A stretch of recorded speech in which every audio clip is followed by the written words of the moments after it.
Hola, ¿qué tal? En esta lección vamos a aprender lo que es la ley de Ohm, una ley física dentro del campo de la electricidad que nos relaciona tres variables importantes en un circuito básico eléctrico: la corriente eléctrica, la resistencia eléctrica y la diferencia de potencial aplicada. Entonces, vamos para allá. El circuito eléctrico más simple que podemos tener es uno como este, el mostrado en la figura. Una pila o batería, la que suministra la fuente de energía, es nuestra fuente de energía, la que suministra la diferencia de potencial o el voltaje, una resistencia eléctrica que puede ser un simple foco y que al conectar este circuito y al cerrar este circuito se induce una corriente eléctrica. Entonces, la pregunta obligada es, si mantenemos constante la resistencia eléctrica, R, en este circuito tan sencillo, ¿cómo cambia la corriente eléctrica I al variar el potencial o voltaje V de la pila? O dicho de otra manera, ¿cuánto es el valor de la corriente que va a circular a través de este circuito cuando tenemos una resistencia eléctrica bien definida y una diferencia de potencial o un voltaje también bien definido? La respuesta nos la da la ley de Ohm. La ley de Ohm la podemos expresar de la siguiente manera. La corriente que circula en un circuito eléctrico es directamente proporcional a la diferencia de potencial, el voltaje, aplicado. El factor de proporcionalidad entre la diferencia de potencial, es decir, entre el voltaje, y la corriente eléctrica es precisamente la resistencia eléctrica. Entonces, matemáticamente la expresión es la siguiente. V es del voltaje o diferencia de potencial. Recuerden que se utilizan los dos nombres para la diferencia de potencial o para el voltaje, la V. La I es la corriente y la R es la resistencia eléctrica. Fíjense que la ley de Ohm nos dice que es directamente proporcional.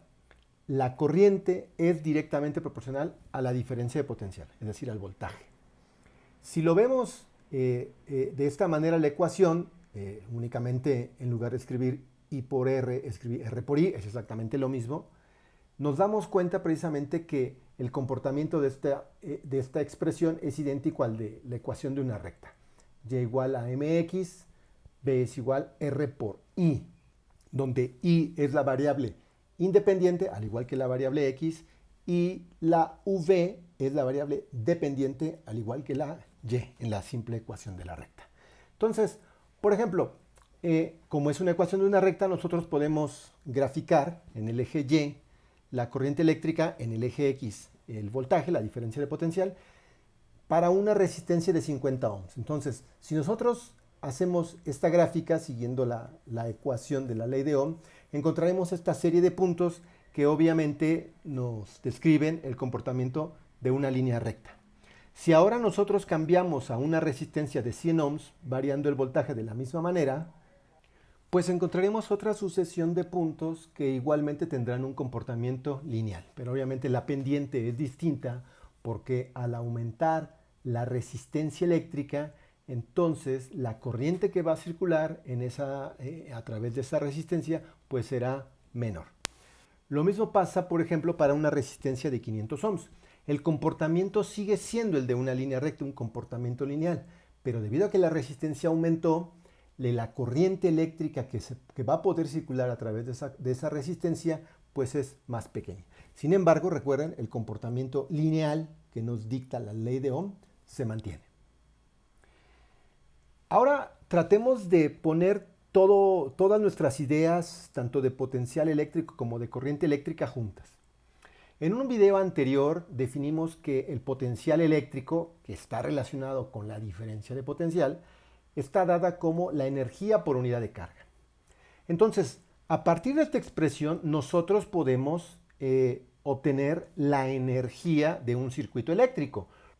Lo único que necesitamos es despejar precisamente la energía de esta expresión, lo cual nos queda como energía, la U, es igual a la diferencia de potencial multiplicada por la carga total que circula en nuestro circuito. Si recordamos ahora el concepto de corriente eléctrica, recuerden ustedes, la corriente eléctrica está definida como el cociente, la razón entre la carga que se movió en un conductor, en un arreglo, la carga que se movió en un tiempo determinado. Es decir, a partir de la corriente eléctrica nosotros podemos saber cuánta carga eléctrica se movió si simplemente despejamos de la expresión la carga y obtenemos que esa carga, la carga que se movió, es igual a la corriente eléctrica multiplicada por el tiempo en el que realizamos esa medición. Entonces, si nosotros juntamos estas dos expresiones, como la energía eléctrica es igual al potencial por la carga, y la carga viene dada por la corriente por el tiempo, entonces nosotros fácilmente podemos calcular la energía que consumió un circuito eléctrico, simplemente multiplicando el valor del voltaje, la diferencia de potencial, por la corriente eléctrica que circuló y multiplicar por el tiempo en que estuvo en operación el circuito. Entonces, esta expresión nos dice la energía eléctrica que consumió, que demandó un circuito eléctrico. Recuerden que como estamos trabajando en puro sistema internacional, esta energía está expresada en joules.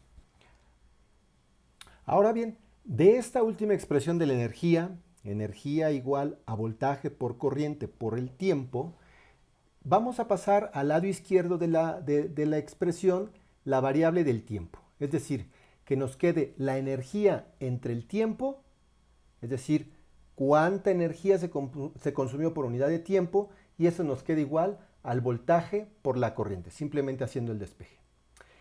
Pero la noción precisamente de esa energía por unidad de tiempo es lo que se nos define como la potencia P, la que hemos escrito aquí. Es decir, la potencia definida como la energía entre el tiempo en que se consumió esa energía es igual en un circuito eléctrico al voltaje por la corriente eléctrica. Este dato es sumamente importante porque nos ayuda a tener una relación entre la rapidez con que se consume energía, con que consume energía un circuito eléctrico, y las variables eléctricas como el voltaje, la diferencia de potencial, y la corriente que está demandando. Recuerden que seguimos trabajando siempre en el sistema internacional y esta potencia está expresada en watts. Entonces, ¿la potencia cómo se define? La potencia se define como energía por unidad de tiempo. La rapidez, una manera de decirlo es la rapidez en que se consume, en que se demanda esa energía. Y este concepto de potencia no es exclusivo de los circuitos eléctricos o de los arreglos eléctricos. Esta definición de energía por unidad de tiempo, de la rapidez en que se consume energía, es una definición incluso que funciona es válida para la potencia mecánica. Bueno, vamos a ver un primer ejemplo de esto que hemos estado discutiendo. El ejemplo dice así: el cargador de un teléfono celular se conecta a una toma de 120 volts. Esta toma es prácticamente la de la clavija que tenemos todos en nuestra casa habitación. Según las especificaciones del teléfono celular, la carga se realiza con un consumo de corriente de 1.2 amperes. Entonces nos piden calcular tres cosas. Primero, hay que calcular la resistencia eléctrica del sistema cargador teléfono. Segunda pregunta, hay que calcular la potencia eléctrica que consume el teléfono celular y el cargador. Y por último, nos preguntan cuánta energía demanda este arreglo al estar conectado durante una hora. Pues bien, para calcular el inciso A, pues sabemos que por ley de Ohm, el voltaje es igual a la corriente por la resistencia. Si observan ustedes, tenemos el valor tanto del voltaje al que está sometido como la corriente que circula, es nuestros datos que nos dan en el problema. Entonces simplemente despejamos la resistencia eléctrica de la ley de Ohm, sustituimos valores y obtenemos que la resistencia son 100 ohms. Recuerden que como todo estamos trabajando en sistema internacional, las unidades de la resistencia eléctrica son los ohms. Muy sencillo. Vamos con el inciso B. Calcula la potencia eléctrica que consume. Bueno, de nuestra expresión que desarrollamos en la diapositiva anterior, sabemos que la potencia es igual al voltaje por la corriente, al producto voltaje por corriente. Entonces simplemente sustituimos valores, 120 volts por 1.2 amperes, y la potencia es 144 watts. Recuerden que, insisto, estamos todo trabajando en el sistema internacional y el producto voltaje por amperes nos da watts. Quizás no es muy claro de dónde surgen las unidades de watts, pero si ustedes desglosan que el voltaje es energía por unidad de carga y el amperes es carga por unidad de tiempo, es más fácil observar ahí que las unidades son los watts. Vamos con el inciso C. El inciso C me preguntan cuánta energía demanda el arreglo al estar conectado durante 1 hora. Entonces, de la definición de potencia, que es la rapidez con la que se consume energía, es decir, la energía que se consumió un arreglo, en este caso eléctrico, entre el tiempo en que tomó ese consumo, despejamos la variable de la energía, que es la U, y nos queda simplemente que es la potencia por el tiempo. Sustituimos valores, 144 watts, que es la potencia del arreglo, por el tiempo, que es 1 hora. Hacemos la conversión de unidades, puesto que 1 hora tiene 3600 segundos, y entonces nos da un valor de energía de 518.400 joules. Algo muy importante que vale la pena mencionar es que las unidades de energía, como se pueden dar ustedes cuenta, son unidades, si utilizamos los joules, son unidades de energía muy grandes, 518.400 joules. Entonces, es muy común en los arreglos de casa-habitación, por ejemplo, que utilizar otras unidades de energía que sean más pequeñas, más manejables.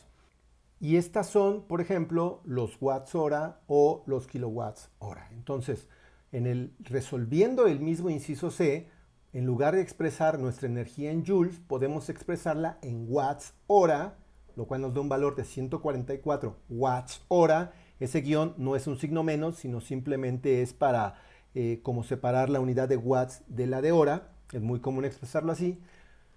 Y que esos 144 watts hora es al mismo tiempo equivalente a 0.144 kilowatts hora. Entonces, observen que estos 3 valores de energía que estamos expresando, los 518.400 joules, los 144 watts hora o los 0.144 kilowatts hora, los 3 representan la misma cantidad de energía. Bueno, para cerrar la lección de hoy, tenemos que preguntarnos cuándo es válida la ley de Ohm.